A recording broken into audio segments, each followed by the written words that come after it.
Hi everybody, welcome back to my channel. Today I wanted to talk about my goals for 2024 as a private practice therapist. With the new year coming up and my practice going through major changes this year, I had just been thinking that it would be fun to share some of the things that I want to focus on in 2024, and I would love to hear what you plan to focus on in your practice or at your agency to make 2024 a great year as a private practice therapist. Hi, my name is Alyssa Powers, and I created this YouTube channel to teach you the things that grad school didn't so you can thrive as a mental health professional. If you find this video helpful and you want to see more content like this, I would love it if you would subscribe. So let's get right into my first goal, which is to use Simple Practice for billing. Oh my goodness, I've been meaning to do this for the longest time. Right now, I still have a separate billing manager who I have used for years since I was in my group practice. She's the same person that group practice used, and it just made sense to keep using her since she had all of my clients' insurance information and billing information, and I felt like at the time I couldn't handle that transition without her because I didn't want to have to worry about any insurance stuff. But now that I have had my son and been on maternity leave and my caseload is the smallest it's ever been, I feel more confident in just using Simple Practice's billing solutions. So that will save me a ton of money. I think it's like very minimally, it doesn't cost much basically to use Simple Practice, especially when you don't have very many clients. So I think that will be a good solution. All of my clients right now, I'm familiar with how their insurance works, and I do have self-pay clients as well. But I still have a good deal of insurance-based clients. So I want to switch them over and utilize Simple Practice to its full capabilities. It costs a decent bit to use Simple Practice, and I'm really only utilizing it for notes and for those text messages, which honestly, those text messages save me from having so many missed client sessions. It helps them to remember so much. So it's invaluable. I love Simple Practice, but I definitely need to utilize it more in 2024. My next goal is to finish my EMDR training. So I did part 1 of an EMDR training when I was very pregnant. I think it was a couple months before I gave birth. And how it works is it was about an hour away from where I live in Ohio, and it's all weekend. So it's a Friday, Saturday, Sunday. All day long pretty much. I was so exhausted, and I thought to myself, oh yeah, I'll definitely do this. And I think the training I wanted to do was in November. Well, my son is 6 months now, and I could not be away from him all weekend long. That would be so hard. I mean, technically, yes, I could, but it would be very difficult. So I am planning to try and do that in 2024 when he is a little bit older and is easier to take care of, because right now he's still breastfeeding, he still needs mommy a lot, he's just a little guy. I don't want to leave him. So I do need to finish the EMDR training and do some consultation before I can even do part 2, because I guess, don't take my word for it, but the woman who runs the EMDR training in Ohio, which she is amazing, it's called Blue Star Counseling, I think, is her private practice. If you are in Ohio, or even not, people from Michigan, Pennsylvania, like, she's really well known. And it is kind of the part of Ohio that's close to Pennsylvania, so it makes sense that people were coming from all these places. But she is so legit. I absolutely loved the training, and it is quite expensive, but I think totally worth it. But what she was saying is that EMDR trainings, you used to have 2 years to complete both parts, and they're going to change it to where you only have one. But I think I'm grandfathered into the 2-year rule, which is great because I didn't have time to do it this year with giving birth, being on maternity leave. I thought I would, and then of course I did not have time at all. But that is totally worth it to me. I really, really want to finish that so I can say that I am EMDR certified. And also just so I can utilize it, because I learned so much about trauma and it was just super worthwhile. So that's my second goal.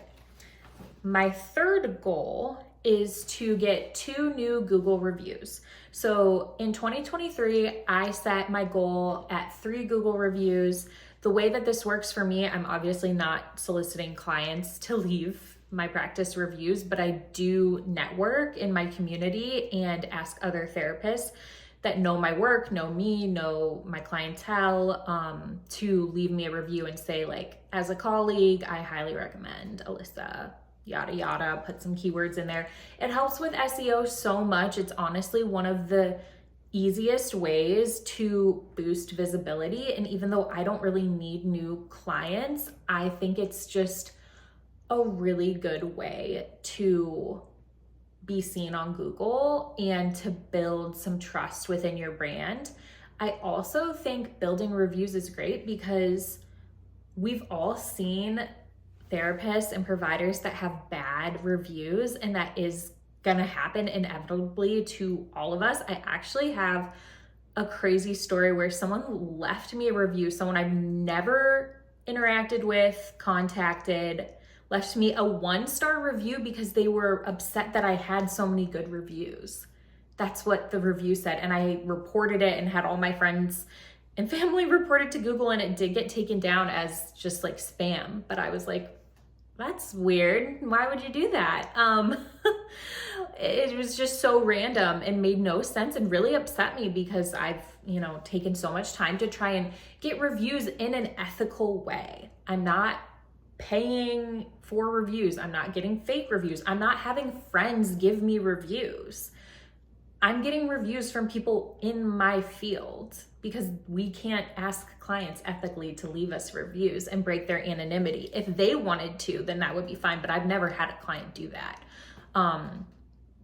So yes, I want to get 2 more reviews. So do a little networking. How I do this is usually I just network with someone. If, we hit it off and whatever, we kind of get to know each other, then I'll just say, hey, I'd love to leave you a review. Would you do the same for me? I send it over. I say, whatever I'm going to say about their practice. And then they usually do the same. And it's just a really nice way to give back to other therapists too, because, we need that. And it's a pro tip to make sure that they're using keywords. So I put in a lot of my reviews that I do religious trauma work, that I work with college students and young adults. Those are some common keywords on my website. So also Google reviews, that's a great place to put keywords. So you can ask them to do that. And you'll show up a little bit easier for the people that are searching for you. So my next, I really need to do this. I've been meaning to do this for the longest time. My next one, number 4, is kind of similar to my first one in terms of utilizing simple practice. I need to switch from Square to Stripe. Same exact thing with the first, using simple practice for billing. I've just been procrastinating it. I used a Square reader when I used to work at my group practice. I've just used it ever since. I think the fees are slightly lower than Stripe, and at the time that was somehow important to me. But Stripe is actually a part of Simple Practice, so it just bills automatically, which is great. I'm just a little wary of that because I have clients who, they want their payment taken out on Friday when they get paid, or they want to use an HSA, but it changes every week which HSA they want to use. Or, I just have all these weird things where I'm used to controlling it. And since I don't have that many clients, it's not a huge deal to me, but I'm trying to utilize Simple Practice better and just have less that's having to go into my brain. Because as a mom, I don't know, I just feel like automation is a great thing and I should be utilizing it more, especially when I'm paying for simple practice. So that is something I want to look into. I need to look through like their tutorial and get things switched over. And I'm sure there are ways to like, you know, do the whole HSA thing and figure that out. So that is on my list. And then my last thing, I wonder if any of you can relate to this. I really want to figure out how to block all the spam emails I get and spam phone calls I get from having my Google number on the internet and my email on my website. I get so many spam calls. I don't know if there's a way, honestly, to do anything about that. I've even heard recently someone say they don't have a phone number. They only let clients email them, which like sounds great, but, and I'm not even accepting new clients and probably won't be in 2024. I don't know. I just want to figure out how to lessen that. If you have any ideas, let me know. Like I do have a Google Voice number, so it's not like my phone number is not on there, but it's forwarded to my phone number. So I just get so many phone calls every day from like the most random states. I know it's spam. I know it's just whatever, going through Google and calling numbers, but I would like to not have that happen. And there was a time where I just disconnected my Google Voice from my phone because that made sense. Anyways, I could go on and on. That's probably not very interesting, but if you have any tips, let your girl know, because that is so annoying. And in this 2024 new year, I'm just trying to simplify things. Like this is not my year of like crazy growth in my practice.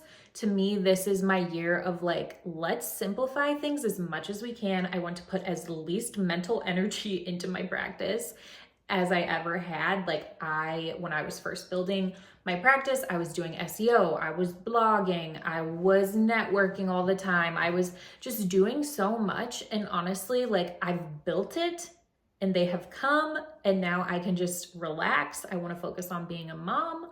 I want to, of course, I love working with my clients. Like I want to focus on their sessions and helping them in treatment planning and all of that. But I just want to do less of like the admin stuff. So those are my goals for 2024. I hope this video was somewhat interesting to you. I would love to hear what your goals are. Even if you're not in private practice, I think, you know, you can have goals even if you're not the one calling all the shots. As a business owner, I would love to hear what your goals are as a therapist for the new year. Drop it down below. And like I said, subscribe if you found this helpful. I hope to make more videos in the new year as well. That is like a whole separate goal of mine, but it's been hard. Being a mom is very time consuming. What time is it? It's 6:21 in the morning and my son is asleep on the monitor. So if that tells you anything about how much time I have to make videos right now, I am doing this in my kitchen with my tree at 6 in the morning because I really wanted to. And I've been like, oh my gosh, just really like missing saying things to this camera and connecting with you guys. I love talking to you in the comments. So please let me know your goals below and I will see you in the next one. Bye.